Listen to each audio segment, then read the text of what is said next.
80 and we go out, at least we try to go out a lot. We haven't been for a while due to sickness and stuff, but we're getting better. And I got him back out to lunch last week, and he had Great. told me that I'd asked him a question. Hey, what did you want to be when you grew up? Like, I'd never asked my dad that question, and he's 80. And I was like, Yeah. I gotta ask my dad, like, what did you want to be when you grew up?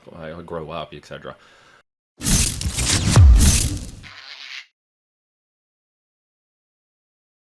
Hey folks, welcome back. So this was an interesting change of format today. For the next 25 minutes, I have been asked to be interviewed by Dawn. So in reverse, why Dawn is here today is to do a slight flip on the format, if you will, and he is actually going to ask me questions on my podcast that I have to answer. So I get to be in the hot seat today.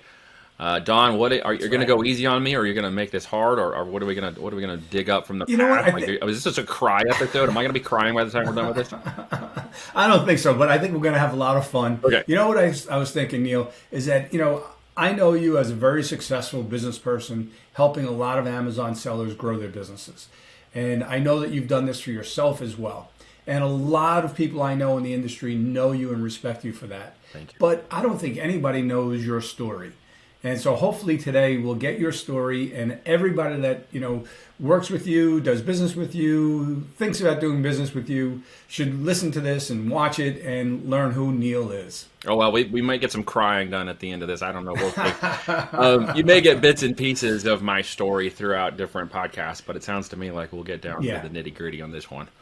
But we'll get some things different than the... Yeah. See how good you can pry questions out of me. Well, let's get started. You ready? Let's do it.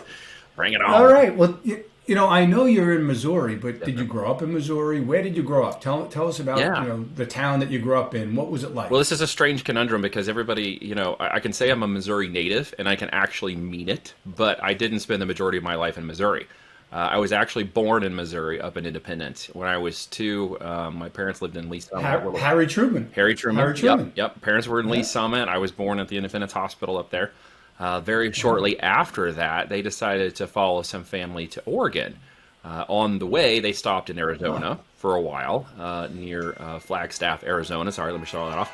And in Flagstaff, we stayed there for just a little bit of time before my dad actually went ahead of us to Oregon and applied for a position at 3M. His background allowed him to be in the mechanical side of things from his two tours in Vietnam in the Navy.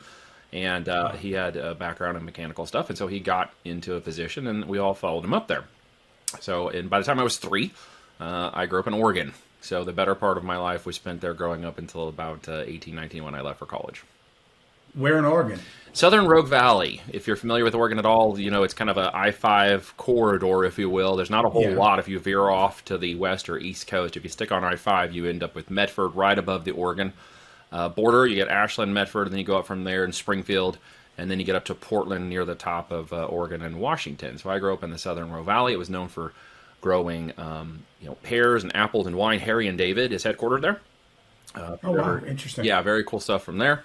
And so we got to play in the valley there that also led to the mountains. So we were encompassed by mountains in the Rogue Valley, and it was a fun place to grow up. So what'd you do as you were a kid? I grew up in Brooklyn and then Long Island, so we were on bikes and out all day and going to Met games just with our friends and on subways and crazy things like that. What did you do? Well, not exactly like that, although I lived in a cul-de-sac. When I was growing up, we'd get on our bikes and we'd spend the whole day outside. Mom wouldn't necessarily know where we were. We'd be riding around. We'd be out with friends. We'd be beyond the cul-de-sac. We'd be wherever. So we would play until we got a little older, until I could start driving and stuff. At that point, it was, day trips or weekend warrior trips up the mountains. Where we could literally go, an hour from there up to 6,000 or 7,000 feet, and you would be in either snow or cold, or you could go in the lakes.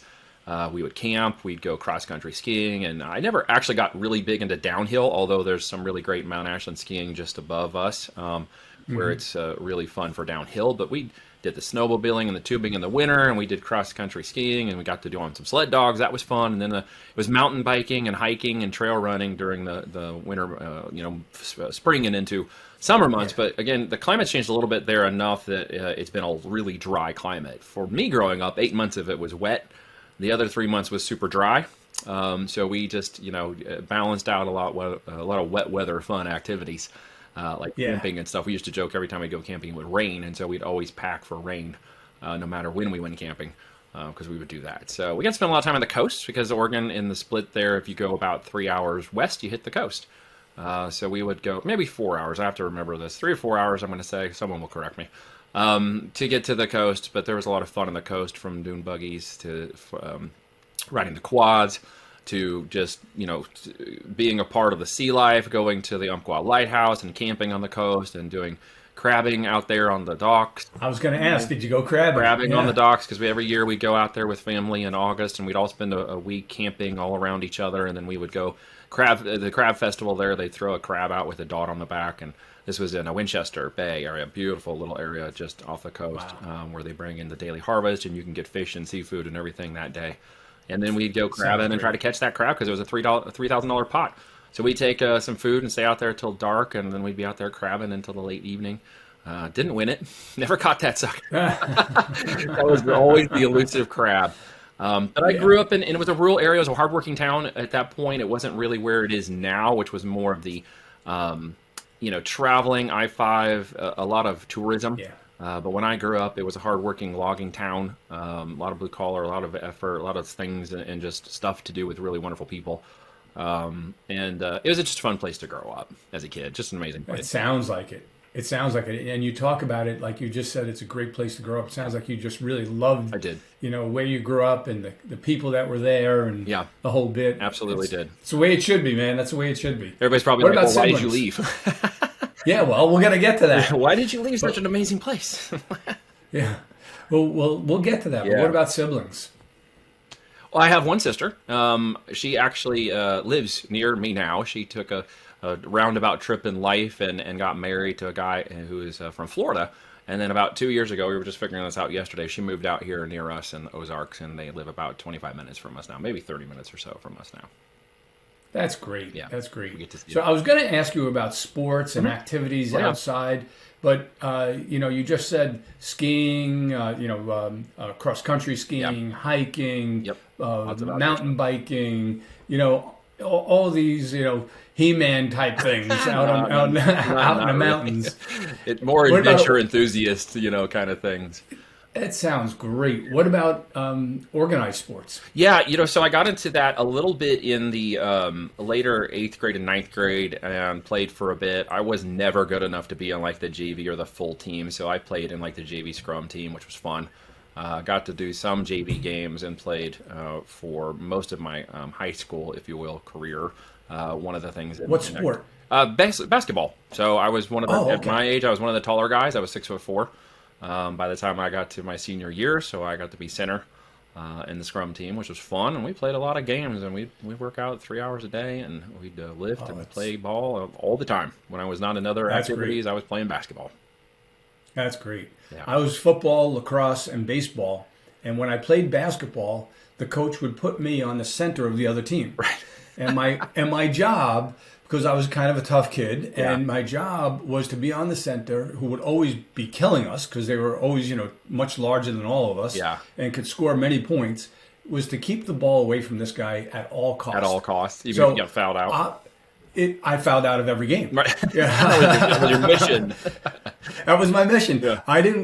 The whole goal was to keep him from touching the ball. Okay. And I would do that. And by the end of the game, most games, he would, be frustrated to the point where he'd take a swipe at me, and Technicals. every game ended in a fight. It was a lot of fun. You're a scrapper, is that what you're saying?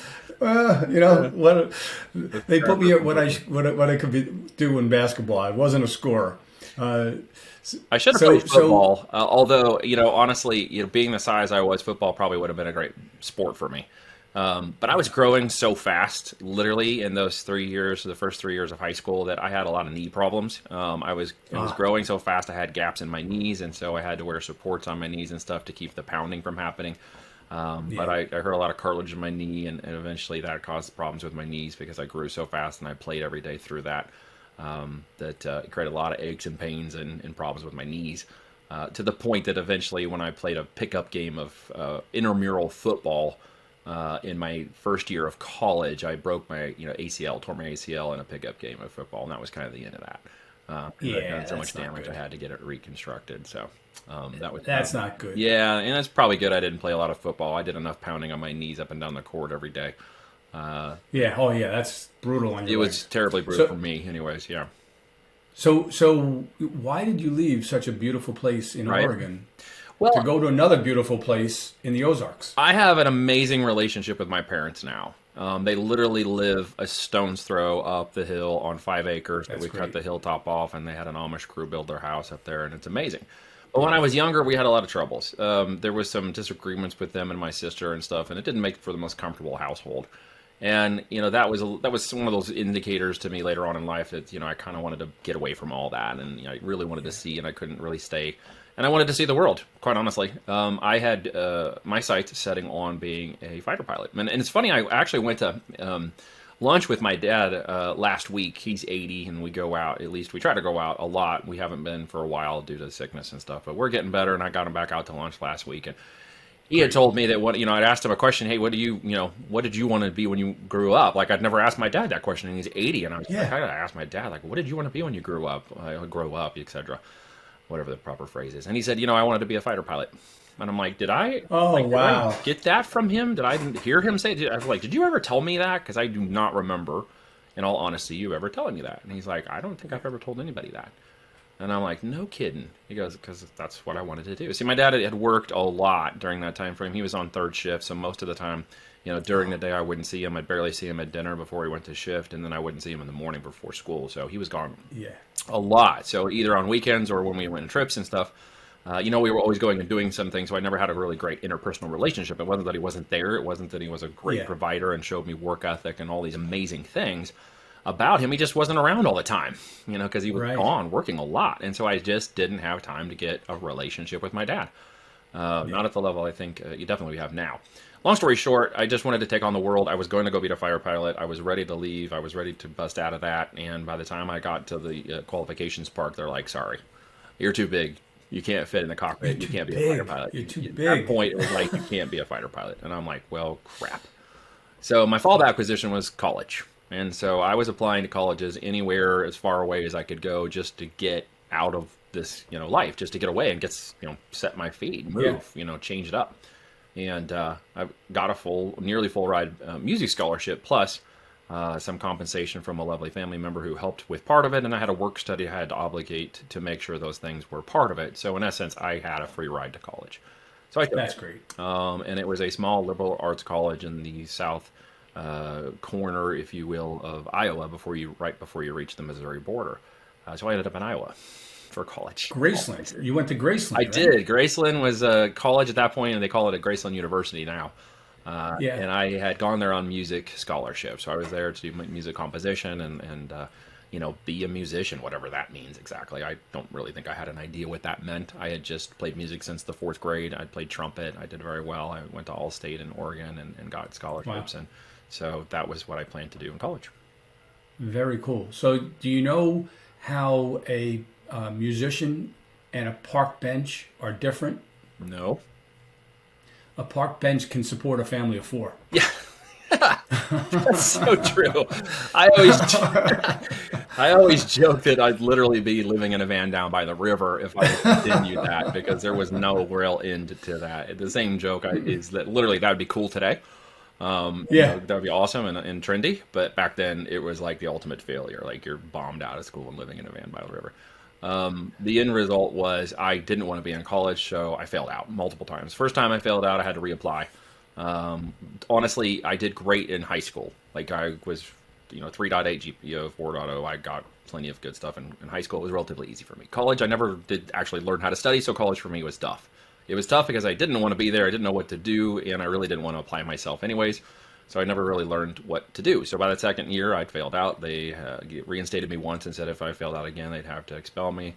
The second time I failed out, I actually got reapplied because I went to the president only because of a situation with one of the professors and I butting heads, in which he overstepped too far and physically threatened me with violence and threw things at me. And because of that, I got reinstated. But I didn't want to be there. So I just did that because there was nothing better to do and I wasn't sure what to do. So I just got reinstated. Because I was just causing trouble. And I'm sure this guy was mad at me for legitimate reasons because I was being a jerk. So the end result was the internet showed up, green screens and, 3-letter green Yeah. screens hit the eye for inbox and type and stuff had suddenly evolved into Windows and Pentium computers. And I'm like, okay, I want to be a part of this. Like, how do I get involved in this somehow? Everyone was like, well, you can go technical track. You can learn the computers. You could learn the networking. At this point, very quickly, Microsoft was starting to put out certifications and things that you could get to Yep. try to be certified. And I'm like, man, I just don't want to go the technical route. That just doesn't vibe with me. Like in music and stuff, it was about free flowing, and I loved the And classical component, but creative. the jazz was my favorite. Like I love jazz and Wynton Marsalis and Dizzy Gillespie, and I listen to this stuff all the time. And playing jazz was so much fun because I could be creative. I could be me. I could play Yeah. something that no one had heard. And so business for me was in the idea of all this, and a structured track of anything, go this way, get certified, do this. Right. It's the 180 degrees opposite of my brain. So I didn't fit into academia, so I jumped and I went into the corporate world. I started consulting with a little company out of Blue Springs, Missouri. I taught myself HTML programming on the side while I was helping them network computers in banks because I knew how to do that Very cool. days during the university where we literally learned how to do that from the computers they just bought on how to Yep. network them at the university level. And because I had that skill set, I got that little job, and then I taught myself programming, and I learned active server pages at that point, which was Microsoft Tech, and got good enough that I applied to a consulting firm called Maxim at Sprint. It was a contract job with Sprint in Kansas City. I got the contract, so I suddenly went from unemployed to making $25 an hour. So I was, pretty happy with that, and Yeah. took off contracting in Sprint's local supply chain, building a knowledge management system, which no one had ever really done before. And we were building a way to combine all this corporate knowledge into one database and be able to have people search on it. So this was all new. I was literally learning how to do that on the fly from what I knew that I taught myself. And so it literally became an understanding of it's who you know that gets you there and what you know that keeps you there. So I literally went home in the evenings, would study the things I did not know and come back and apply them the next day, and got pretty good at it pretty fast. Spent almost a year contracting with them and had some really good success. We launched the first knowledge management system inside Sprint's local telco, and that gave me some of the accolades necessary to go apply for a new company called Sprint PCS. It was pulling Never heard of together them. from local and teleco, and they were starting a PCS mobile division to try to be one of the first to the market. And so I was part of the first division of PCS, the 5,000th employee-ish. I remember my badge number. And so I got to go be a full-time employee. So they hired me on benefits and everything else. I was 21, and I was making 60,000 a year. And so Wow. What year was this? this would have been in 2000. 2000. Yeah, Wow. 2000-ish. 60 grand in 2000. That's pretty good. So all of a sudden, yeah, I'm making as much as my dad was. And so life all of a sudden had a different perspective. Now it was buying cars and getting into debt and doing stupid stuff with money. So that didn't turn out extremely well in the long run. But I was, running a team of people, and we were launching the first technical division of support for knowledge management to support the launch of the mobile phone. So I was just expanding on what I'd already done. At this point, it was more business than technical because the team was handling that. I was more of the business. They brought in an outside contractor to help implement a new knowledge management system, and we worked with the team to implement that at a larger scale. We did that twice during my 5 years at Sprint, supporting the growth of what was 2,500 reps when I signed on and the 5,000 employees they pulled together. In 5 years, there were 25,000 reps and 80,000 employees. So I got to watch massive hyperscale growth. I got to stay on the inside of that implementation team through that entire growth. Still hadn't got my degree, didn't go back and take advantage of the corporate, get your degree stuff because really I didn't need it at that point. I was just too busy, dealing with people and large projects and lots of money inside that company. And so I used that as just experience and made a lot of connections. And again, learning who it was that I should be a part of and who I needed to know was more important than what I knew. And I held held that all the way until IBM showed up with a team of consolidated 400 people to help launch this next thing for Sprint. The project team there, some really great partners from IBM came in.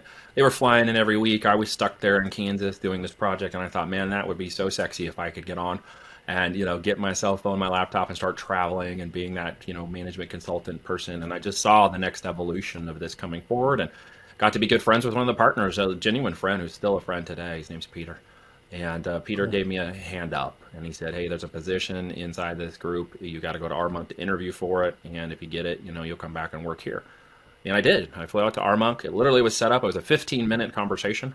And just so everybody knows, Armonk is in New York, Armonk, New just York. north of the city. That's Yeah. right. So it was my first trip into the city. I was still too young at that point to rent a car. I had to get approval because at 25 and under, you could not rent a car without approval. So I was still traveling with approval slips in order to even rent a car, which sounds stupid, but there you go. And so I rented that car out in New York City. And there's a strange thing with New York. Your first time there, and you're trying to do business, and you're extremely green. I mean, it was a wild experience, right? I think they were playing. I believe they were playing a joke on me, but it turns out to be true. So I get this rental car. You go in this door, and you go up these stairs, and it's this dumpy building, and you're like, where am I going? Like, and there's this half, sign kind of flickering called Hertz, and I'm like, okay, I guess I'm in the right place. And you go into the doors, and there's just a guy sitting at a table, and it's an open area. There's cars everywhere, and it's like the fifth floor of this building, right? And I go in there to get the car rental and stuff, and I'm thinking, this guy's gonna kill me. Like, I'm in this dark, building. I went up the yeah. Pretty sure I'm in the right place. For all I know, I could be, getting set up, right? Getting, kidnapped and being put on a television later. But a guy in New York. Yeah, I'm in New York. Well, I didn't know. I was so fascinated. I was so excited to get to all the things that I wanted to get to while I was there. But I show up and totally green on the street, and the guy is like, okay, yeah, you got your car, I got your reservation. I was feeling a little better when I saw the paperwork and stuff. And he goes, okay, you need to go over here, and you're going to meet Blackie, and you're going to get your car. And I was like, okay. And I was looking around. He's like, yeah, over there. Just ask for Blackie, and you'll get it. So I go over there, and there's a group of black guys. And I'm like, oh, no. This guy is setting, like, I was like, this guy is setting me up. This can't be true. So I'm like, here's my paperwork and stuff, and sure enough, there was a guy there, 6'6", just built like a tank. His name was Blackie. He was the nicest guy ever. But I felt so set up in there, like I'm gonna walk in there and be like, "Hey, where's Blackie?" Yeah. Like that was like perfect, the next level of death in New York. Anyways, long story short, I get up there, I do the thing, and everything is good. Didn't get kidnapped. No one killed me. Get in there, got the interview. 15 minutes later, walk out, and I'm an IBM. So now I'm a full-time IBM badged employee, and it's time to get my laptop and all procurements. Got my MX card. By that time, I'm 26, and they're like, you can travel, no problem. And started a new adventure in IBM. White shirt, black suit, black tie. No, this was the I've been moved version of IBM. This wasn't the G-Man, Men of Black kind of stuff. This was, business casual travel attire all the time, everywhere you went. All right. But it was laptop, cell phone, and a credit card, and travel all the time. So that was fun for a few years until it got a little old. Until the traveling got the last year before I left IBM. The second year, the next year I finished out and then left. I traveled almost 200 days that year, and so I was like pretty much done with that. Man, were you married at that time? No, I was actually in between. I had gotten that arrogant, prideful 21-year-old kid into a marriage that should never have really happened in the first place. But hey, life is what it is. Honestly, where I'm at now, I would never have changed that. If I could go back and tell myself, I would just say, stick it out, man. You're going to like how this ends. Right. But I got myself into a marriage with a girl who I think honestly didn't want to be married to me. And I didn't really know what I want. And I thought I loved a girl that was there, but I really wasn't seeing things for what they were. Long story short, about 6 years later, we ended in a divorce that was pretty nasty. Had to start over completely, had to give up everything. And I had a little side hustle business in game servers that I had been running. We were running about 20 game servers. This was kind of a pre-sprint into sprint/IBM thing. I just kind of kept running on the side, always thinking at some point it might make enough money for me to just go do that. But anyway, sounds like your first entrance into entrepreneurship. True entrepreneurship, yes. People, billing, customer support, all that stuff was being handled, and I was actually building a company and a path, I thought, to leaving the corporate world. And anyways, I had to give that all up in the divorce. Had to shut the whole thing down. That was nasty, and then got down to nothing, and had to give up the bank account and the 401k, and got to debt and everything, and literally walked away with a car I didn't own, a few things in the back of the car, and completely restarting my life. From scratch. So it was reinvent time because I didn't know what I wanted to do, really, still. I knew IBM was fun. I enjoyed it. The people were great. I loved the work. And that was my life-saving thing because at that point, I literally packed everything in a suitcase, parked the car in long-term parking, and then just flew.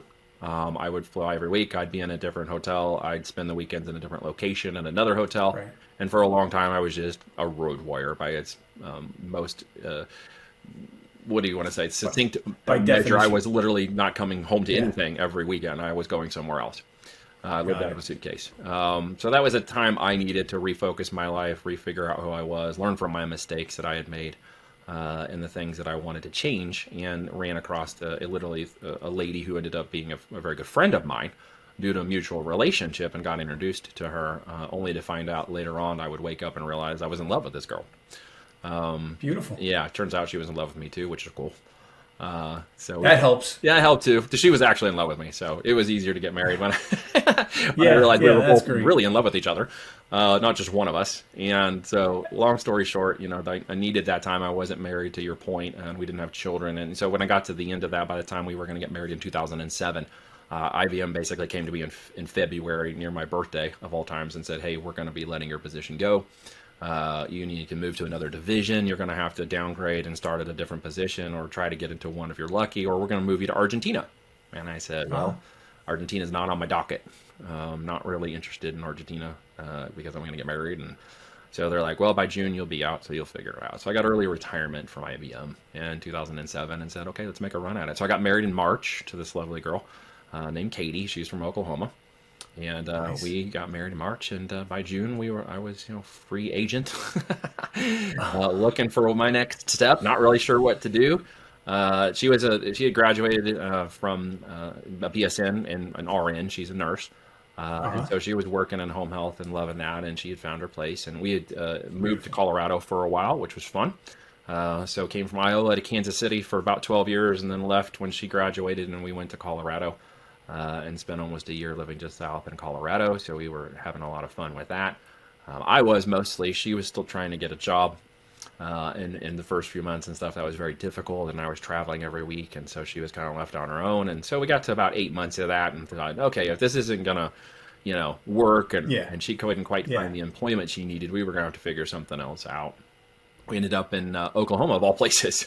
Her family was from that area. We said, let's meet up in Tulsa, because it was kind of a combined area. So we went to Tulsa, which I had been to in the past, and I had not actually stayed in Tulsa for very long other than consulting.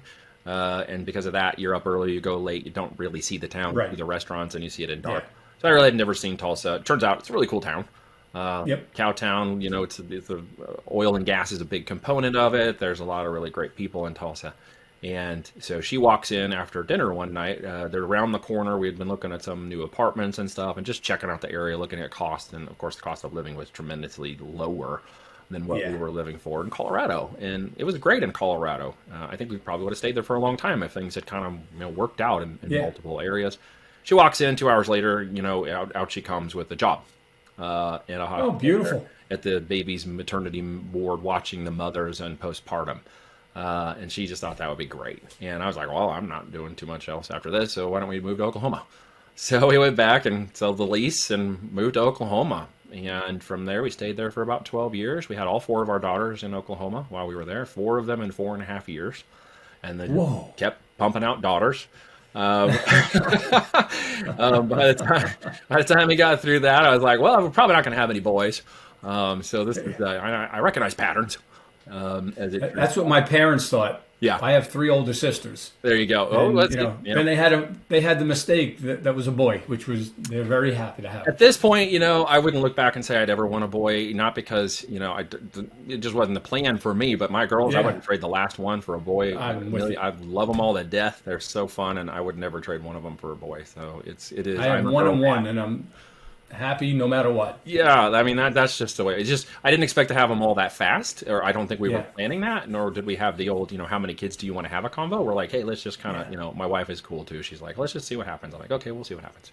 So that's great. 4 and 4.5 years is what happened. So we've spent the better part of a decade in diapers. It's nice to be out of that finally. But in that process too, we struggle together. And what I love about my wife is that she's a go-getter. She's a sergeant at arms for our family, and she's also very easygoing in her personality. Always just 90% of the time. Plus, she's a happy-go-loving person, and I respect that about her quality of mindset and life. And we ran into some troubles with the business. We got a little too leveraged in the emotional. Which business? Physical.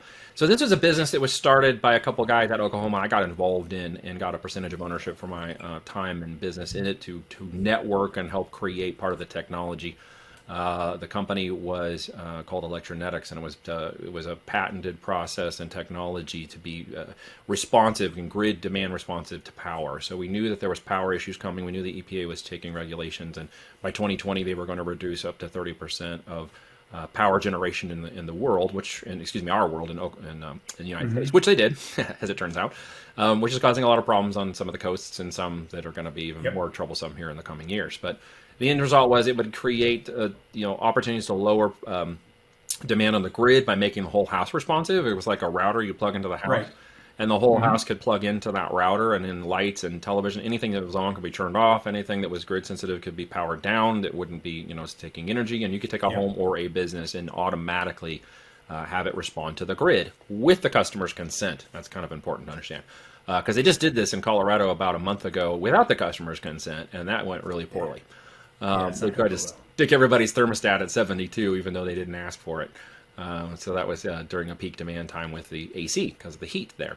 But long story short, this would have solved that technology. It was grid. We were talking to AEP about putting it into beta within 6,000 homes, and we were developing that. Now, a lot of costs were involved in the technology and process, but there were some other nefarious things kind of happening that I discovered later on where the money wasn't necessarily being put into the right places. When I discovered that, I was straight to a lawyer and I said, how do I get out of this? I need to indemnify myself. I don't think this is right. I don't want to be a part of it anymore. And we worked that process. So for that reason, I got out of any trouble that I didn't know about in that business.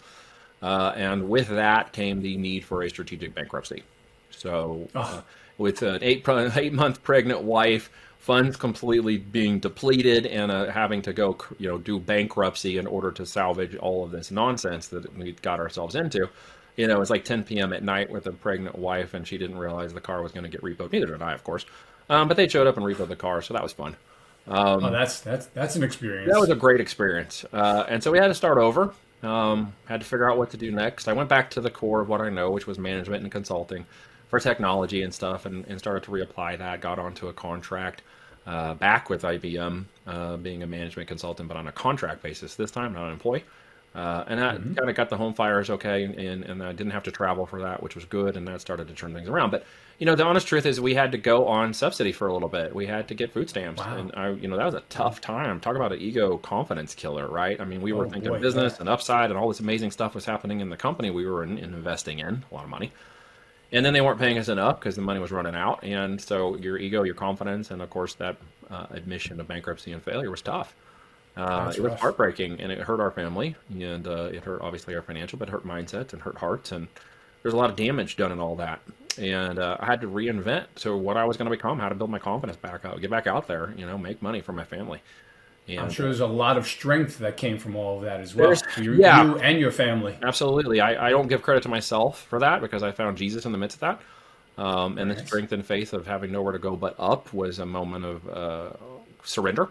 And in that moment of surrender, so many things started to change after that as I started to take a back seat because up to that point, I was the leader and the charge, and I'm going to be out and go and do and all this nonsense.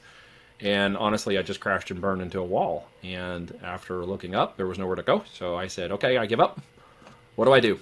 And when I gave up that control of the business in my life, things changed dramatically in the coming years after that. Beautiful. Well, they say you are exactly where you're supposed to be. I'm exactly where I'm supposed to be. I would never have changed a single thing. Yeah. Yeah. When you're looking ahead and you see this big mountain in front of you, and then when you're past that mountain, you look back and you go, that wasn't so bad. There was some real great benefits of. Oh, and there's some fun struggles that laughable now. I mean, at 8 or 9, almost 9 months, my wife was pregnant with our fourth, and we had to go down into this hole in Tulsa's courthouse where there were people lined up for bankruptcy. At that point, it was far enough. It was past 2006, 7, 8, and 9 at that point, so that all the bankruptcies were now rolling in. Due to the financial trouble with the mortgage industry. And so I go down there to do our final, meet with the judge, figure this thing out, see what we owe and what are we going to do next to get this all fixed. And we got a little pamphlet. We're sitting down there, her and I, and the kids are being watched by her mother. And there was a line of like 20 people who were also in front of us. And we go into this room, we finally get our time, and it turns out there's like 20 folding desks in a square in this room, and there's a judge sitting at every table with a clerk, and they were just processing people as fast as they could go. That's how many bankruptcies we're chugging through. I don't think Wow. many people recognize how many bankruptcies came out of that during the 2010-11 time when it all kind of, capitulated in the market after the collapse of all the real estate Yeah. stuff. So anyways, we're in there, and a little bit of God's grace and all that as they surrendered the whole thing and went forward. And he showed us a little bit of mercy. And when he did that literally by the judge taking a 5-minute look, reading through the summary, taking a look at us, and doing something that he would not normally do or had the right to do. He could, obviously, but didn't do very often. He literally wrote our entire debt off our portfolio. In a swipe of his pen, he wiped us clean. We had intentions to pay it back. We had a plan of action that we had to put in there, how we were going to pay it back, and that was all sitting right in front of him, and we were going to honor that contract. And he just swiped it clean. So we walked out of there with a clean bill of health and a brand new start from zero. And Zeroed out on everything. You could have been at one of those other desks in another judge and had a completely different, wouldn't change a single thing, because we were meant to be in front of that guy. He took pity on us, and I believe that it was influenced by that. And we didn't get to say much except who we were, and we just sat there and he read it. We barely spoke. He did most of the talking. And then we walked out and we were back to zero. Scores were back to 400, so we were back, to zero on that. In fact, for the better part of 5 years, we never had a credit card after that. We did everything by cash and remanagement, partly because we were starting to be successful in business, which is another story. So we got involved in. So I want to get to that. Yeah. So what happened out of all the goodness of all that? Yeah. What about e-commerce? Sure. And how did you get into entrepreneurship? Let's go down that path. I always wanted to be in electronic commerce since I jumped out of college. The route I had to take through the corporate world was the way to go, where you could learn and where money was being spent, because there was no marketing degree, there was no internet anything, there was nothing. Right. Like, you just had to learn. So by the time it caught up, by the time the 99 thing happened and everybody was like, okay, now how do we actually do e-commerce without, crashing in portfolios and stuff? The opportunity for e-com was growing very fast. One of the things I had learned to do and was turning around our financial situation was mobile media marketing. I was actually installing mobile apps on people's phones. So not me, but the process of installation. That sounds more like I was hacking people's phones, which I was not. I was working with an affiliate team. I was running mobile media traffic, and I was making it on the flip, on the arbitrage. So they'd pay $4 in affiliate commission, and I had to obviously keep my traffic profitable enough to make that profitable. So if I converted somebody for $2 and they paid me $4, I made $2 in gross profit. So Did you make that every month on that one, or just every time they installed the app? Every time they downloaded, installed, or took an action, it was called cost per installation, CPI.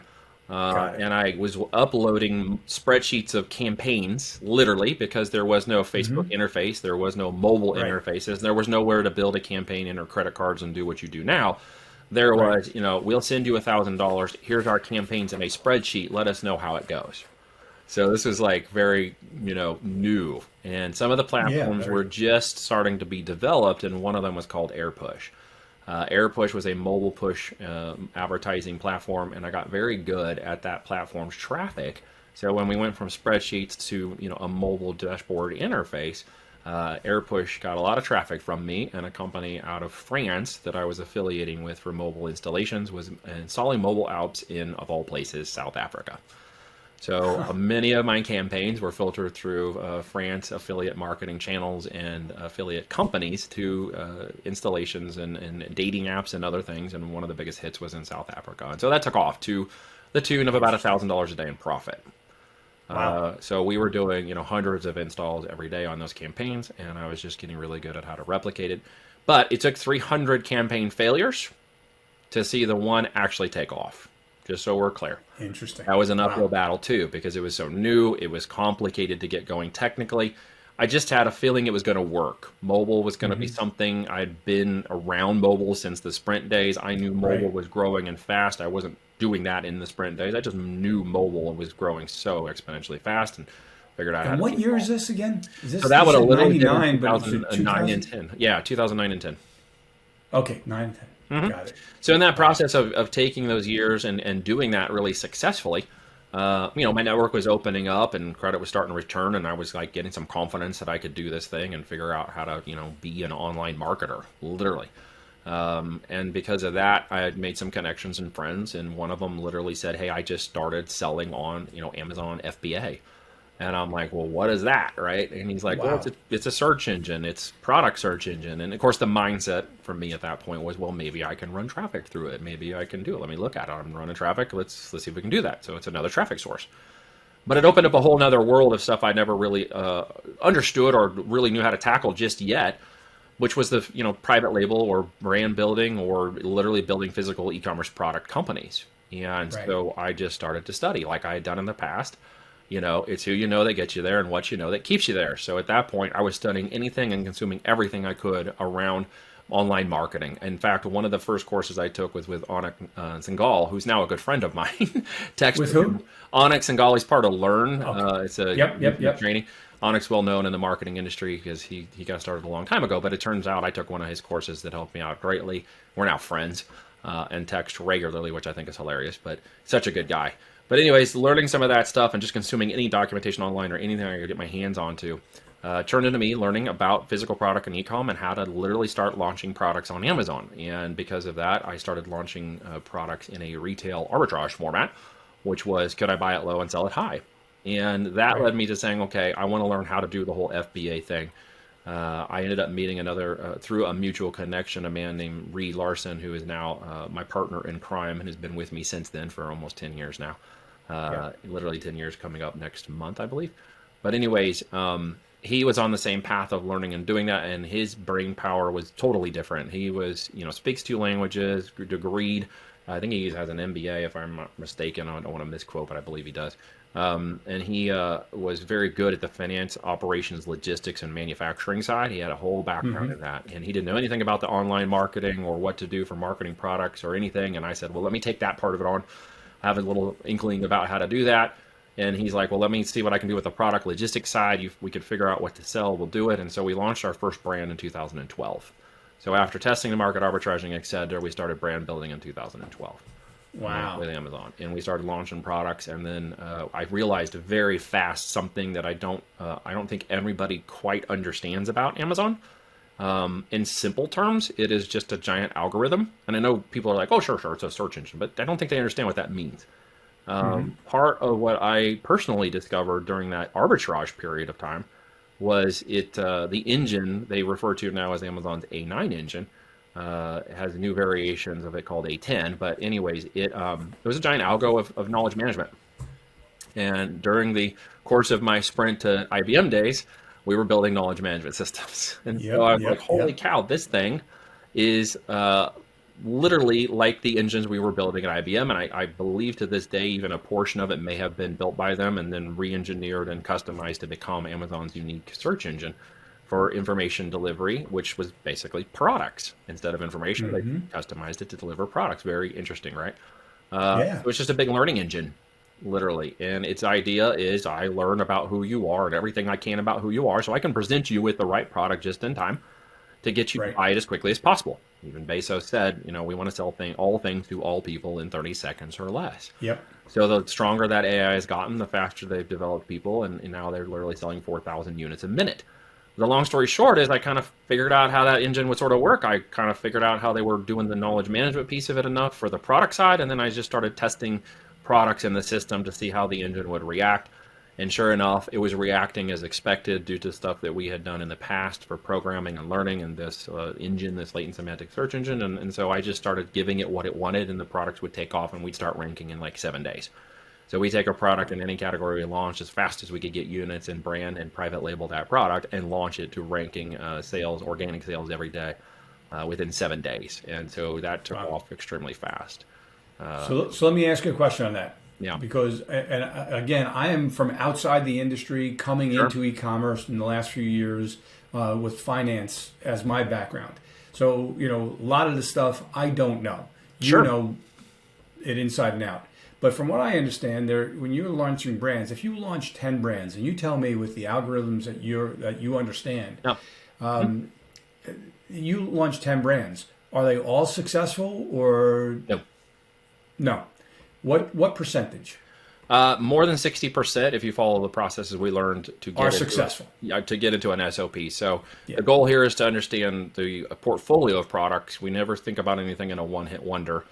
We don't ever believe that anything that goes out to bat, even with 80% confidence and the numbers competitive, the product and the engine will be a home run. We're looking for sales and velocity. We're looking for buyer intent, and some of that has to be optimized. We've gotten much, much better at that data, and it is all data driven to determine what products are most in demand by the engine. Amazon sells to the customer, we sell to the engine, and that's a big difference in a lot of people's understanding of the way we do things now. Because it is a process. It is a little bit of a scientific process to determine the products and the data points, but not all of them are successful. And that doesn't mean they don't sell. It just means they don't sell as well as we want them to. They don't sell as fast as we want them to. And the uphill battle from a competition or price point or optimization or other variables of supply chain and marketing simply say it's not worth it. So we have a phrase in our company that says, don't marry your product. Steal somebody else's girlfriend instead. So there are plenty of girlfriends to go steal. So we have a micro testing investing strategy that quickly lets us determine which of the products are most in demand and then use the data and optimization process to get in line with the algorithmic expectations of that product so that we can beat our competition. Very cool. Excellent. So I want to ask you a question. You started out doing this on your own and then with Reed. Yes. And at some point in time, you started to do it for other people.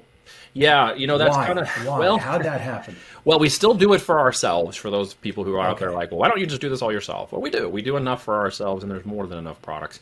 The process we love to teach for a few people because we want to basically bring them into our network. So I don't have a course or a traditional program. That's not how this works. I am interested in business building for networking purposes. If you understand, again, my phrase from life, right? It's not who you know, it's what you know.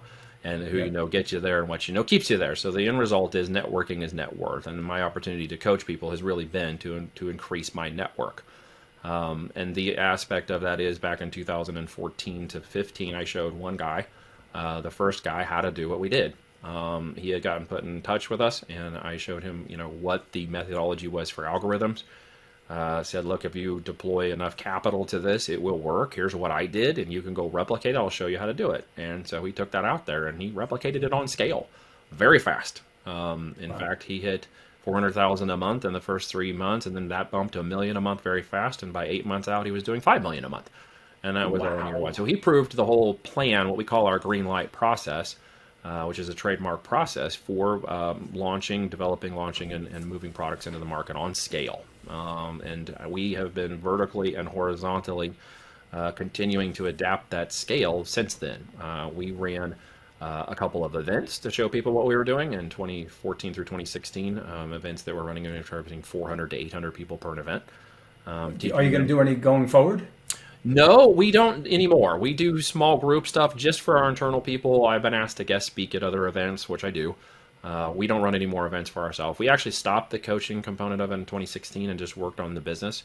Reed and I even spent a year not even around each other very much until we got re-engaged in 2017, 2018.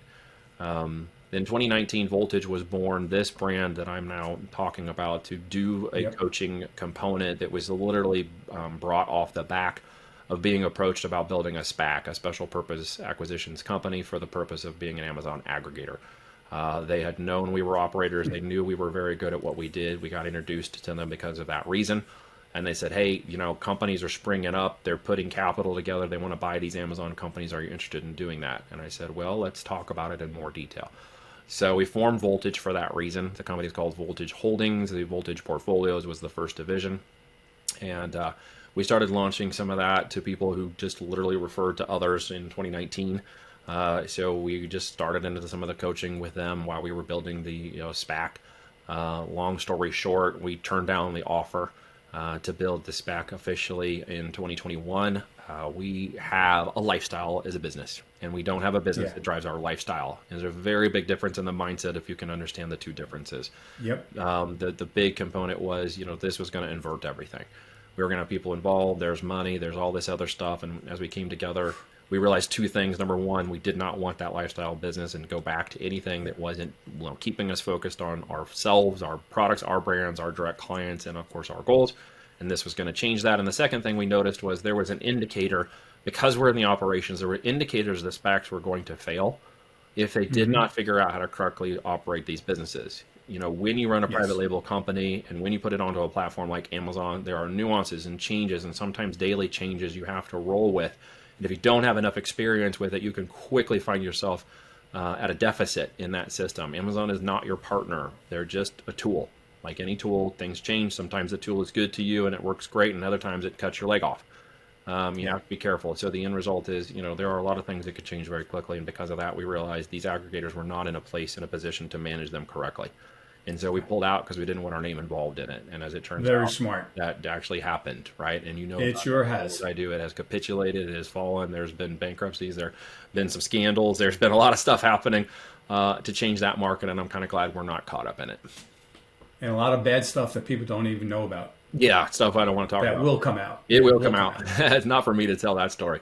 But the end result is, that led to us being in a mentorship relationship with some folks and having a really suddenly different level of network connected through that, as you can possibly imagine.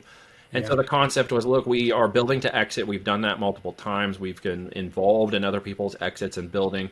And so we're like, why don't we just focus that component of the mission of this enterprise to just help people grow? You get through the growth stage that most companies fail in 5 years or less. Most people think you fail in the first year, but in actuality, 80% of companies fail just under 5 years because they don't know growth and scale. They don't lock into their market right. And because of that, they fall out of the market.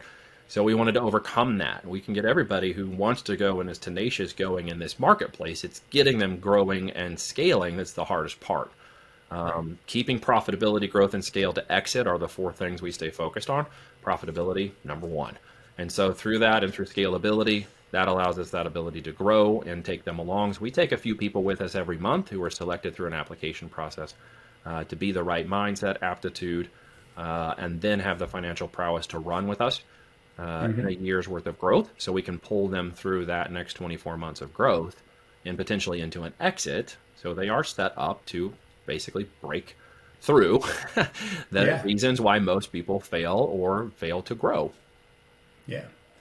So, I have to tell you, and I know we're running late here, but what I have to say to you is that, you started out where you said about college that you weren't into it. You weren't into doing well in college. You flunked out a couple of times. But truthfully, you're one of the smartest guys I know. And you understand this monster called Amazon and e-commerce like most people don't understand it. And I'm very, very impressed by all of that. But you also understand management practices and growth and personal development. And, not for anything, we spoke a couple of times and we became friends pretty quickly. That's always impressive to me, and I enjoy that, and I'm pretty good at picking my friends. So I just want to ask you a quick question. Was there a trigger in your life that you just decided, or did it just happen that I'm just going to learn everything I can about this or about that and just go 100% in without ever looking back? This is either a personal character flaw or it's something that I've just learned to deal with. And that is that I am more willing to jump off the cliff without a parachute or anything and figure out how to build it on the way down.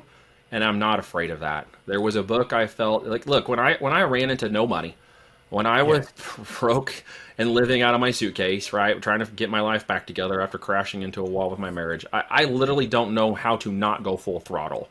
It is one of the reasons why I circle people around me like Reed and others who pull back a little bit. My wife is one of those people. I listen to their feedback, I listen to their wisdom and encouragement, and I learn how to pull back. At the same time, I push them outside of their boundaries. Reed has now learned to stop fighting me on these things that we jump off the cliff, and instead he grabs the backpack and jumps with me. So he brings the materials, right? And so it's just a matter of finding that in just flowing with it. It's something I've just am, I guess, and something I've learned to adapt on how to just change and do and just bounce off that wall and go around it, go over it, go under it. Because I just don't want to give up. I'm too stubborn, I guess. Well, you've done a great job at it, man. I'm impressed. Appreciate so let me ask you one last question. Yes, sir. What about a book, whether it be a business book, a personal development book, any book that you would recommend to people that are listening today? Well, there's actually 2, and there's a reason for this. The first one was Feel the Fear and Do It Anyways. by Susan Jeffries. That was one of the things that helped me kind of regain my confidence and restructure my thinking and do, feel that fear, do it anyways. Go down, go up, Yes. go around, don't give up, just keep going. And that was a really good change when I read that book. I recommend anybody who's afraid of fear or thinking that the change or the timing isn't right, just you got to feel that fear and go for it, right? You're going to figure it out. Tenacious and go-getting and agility will be the things you really make anyone successful in business long term. And just take that step. Just take that first step. It's not going to be easy. You think you can be as smart as you can, and you are not. You are going to be proven dumb. I guarantee it. But you're going to work through it. The second one was Good to Great by Jim Collins.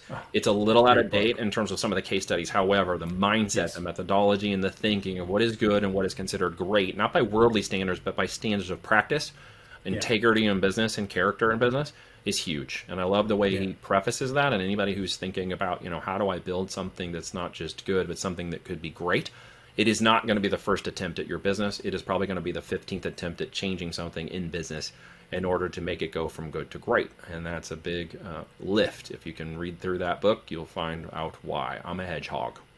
No doubt about it. I love that book. That's a great book. Getting all the people on the right people on the bus, and then getting them in the right seats. Right people on the bus. I read that when I was building a company with thousands of employees under me, and it really hit home. I loved it. Last question for you, my friend. Mm-hmm.